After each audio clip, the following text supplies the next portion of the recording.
आज की कहानी में एक 70 साल का करोड़पति बुजुर्ग मांगता है भीख गुरुद्वारे के द्वार पर बैठकर।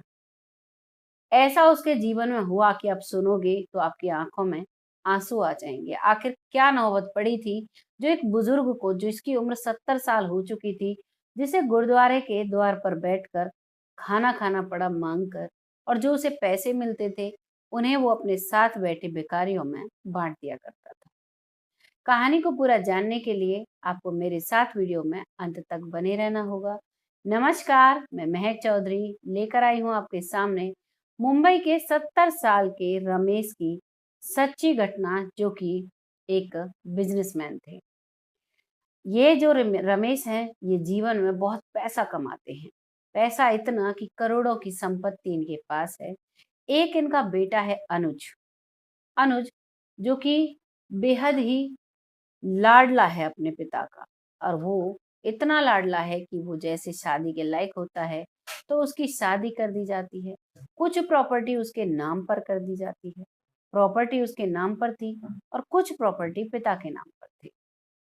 तभी जब वो रमेश बुजुर्ग होता जाता है, घर में बहू आ चुकी है, पोता हो चुका है, और फिर भी जो बहू है वो गौर बिल्कुल नहीं देती है अपने ससुर पर। सुबह सुबह चाय हो, शाम का खाना हो, कभी भी वो अपने ससुर को खाना नहीं देती है टाइम पर। देती है तो सुबह का खाना शाम को, और शाम का खाना सुबह को देती है। और खुद वो होटलों में खाना खाती है और घूमने फिरने जाया करती है। ऐसे ही उसका बेटा उसके साथ घूमता है। अब जो बुजुर्ग रमेश था, वो इन सब चीजों से इतना तंग आ चुका था, वो इतना परेशान था कि अब उसने एक फैसला किया कि मुझे यहाँ से जाना होगा। जहां पर हमारी जरूरत नहीं, इज्जत नहीं, वहां पर हमें नहीं रहना चाहिए, हमारा आदर नहीं, सम्मान नहीं। इस चीज को दिल में दबाए हुए रमेश जब उस घर को छोड़ रहा था, तो अपनी सालों की कमाई हुई दौलत को बड़े गौर से देख रहा था। उसकी आंखों में आंसू भरे हुए थे कि क्या मजबूरी है मेरे साथ कि मुझे यहाँ से जाना पड़ रहा है। और रमेश अब अपने सीने को दबाए वहां से चला जाता है। वहां से जाने के बाद वो एक गुरुद्वारे पर जाकर बैठ जाता है, क्योंकि वहां पर और भी लोग बैठे हुए थे।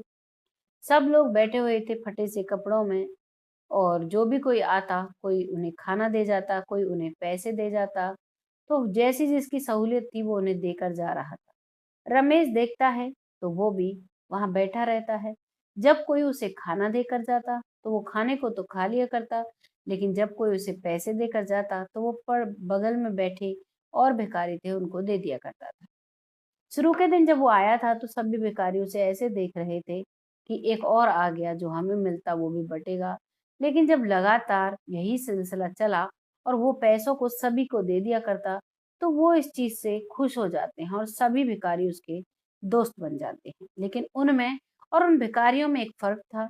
रात को वो भिखारी अपने घर चले जाया करते थे, सुबह सुबह आकर वो वहां बैठ जाते थे। लेकिन जो रमेश जी हैं, वो वहीं पर रहा करते थे, रात को भी और दिन को भी। ये सिलसिला लगभग 6 महीने चलता है। तभी रमेश जी का एक पड़ोसी आता है, और वो पड़ोसी रमेश जी को पहचान लेता है।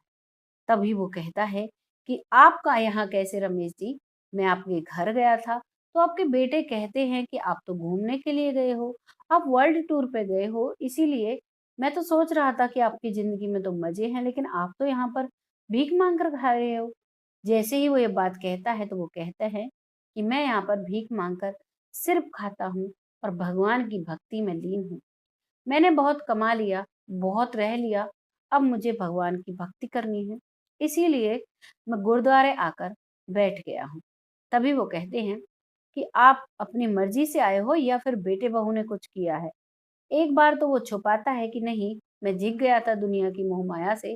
लेकिन अब की बार वो कहता है, जैसे वो बार बार पूछते हैं तो वो कहता है कि जिस जगह पर मेरा आदर सम्मान नहीं है, मैं वहां रहकर क्या करूंगा, और इसीलिए मैंने वो जगह छोड़ दी। मेरे बेटा बहू बाहर होटल में खाना खाते थे और मुझे सूखा खाना देते थे, शाम का खाना सुबह और सुबह का खाना शाम को। और कोई कोई समय तो ऐसा होता था जब मेरे लिए खाना ही नहीं होता था। तो ऐसी जिंदगी जीने से क्या फायदा? यहाँ कम से कम वक्त पर खाना तो मिलता है। यहाँ कम से कम मैं किसी के साथ अपना दर्द बाँट सकता हूँ। मैं शांति से जी सकता हूँ, मुझे कोई भी परेशानी यहाँ पर नहीं है। इस चीज़ को वो सुनता है और वहाँ से उसके साथ जाने से साफ मना कर देता है। जो पड़ोसी है वो बार-बार ये कहता है कि तुम मेरे साथ चलो, मैं तुम्हें अपने घर रखूँगा, तुम्हारे पास करोड़ों की दौलत है, तुम्हें ऐसे रहने की क्या ज़रूरत है?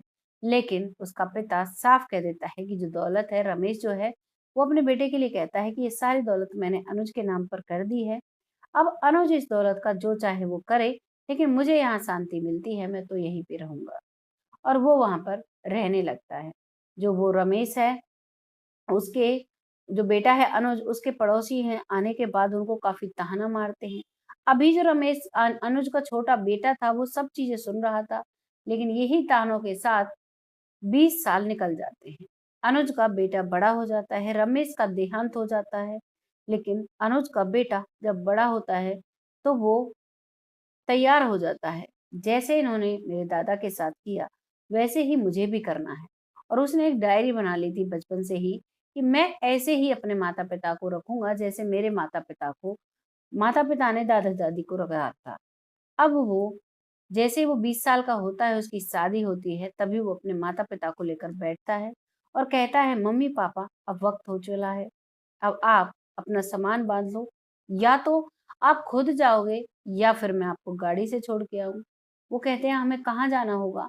क्यों हम जाएँ?" तभी वो कहते हैं कि जो परंपरा आपने खींची है, आपने बनाई है, आपने दादाजी को गुरुद्वारे पर छोड़ दिया, वैसे ही मुझे भी निभाना होगा। मैं भी आपको गुरुद्वारे या फिर वृद्धाश्रम छोड़ दूँगा, तभी तो ये परंपरा आगे बढ़ेगी। इस बात पर अनुज और अनुज की पत्नी फूट-फूट कर रोने लगते हैं। कहते हैं, "बेटा, हमसे बहुत बड़ी गलती हुई थी।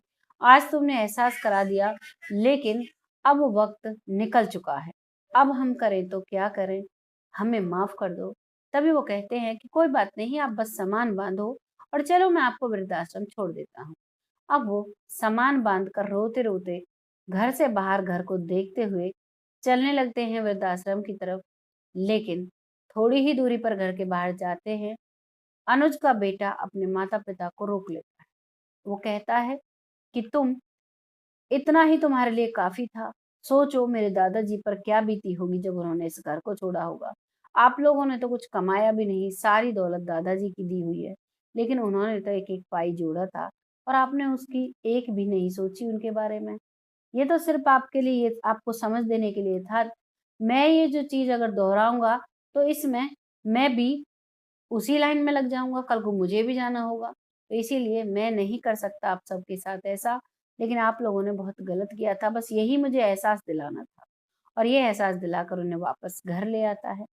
ये थी कहानी रमेश की, लेकिन ये कहानी हर परिवार में है, हर घर में अब ये कहानी चल रही है। जो बहुएँ हैं, वो अपने सास-ससुर की रिस्पेक्ट नहीं करती हैं और ये जो बहुएँ हैं, वो भी बेटियाँ हैं किस घर की, तो बेटियों को अच्छी तालीम नहीं दी जा रही। माता-पिता की सेवा करने की, सास-ससुर की सेवा करने की अच्छी एक सीख नहीं दी जा रही। इसी वजह से वृद्धाश्रम ज़्यादा बढ़ रहे हैं। वृद्धाश्रमों में बुजुर्गों की संख्या बढ़ रही है। हर घर से लोग जो जब मैच्योर होते हैं, पढ़ लिख कर अपने सेटल्ड होते हैं, तो उनको बुजुर्ग लोग बोझ लगने लगते हैं। अगर ऐसे ही उन बुजुर्गों को वो बच्चे बोझ लगते जब वो छोटे थे, तो क्या होता? क्या वो बच्चे बड़े हो पाते?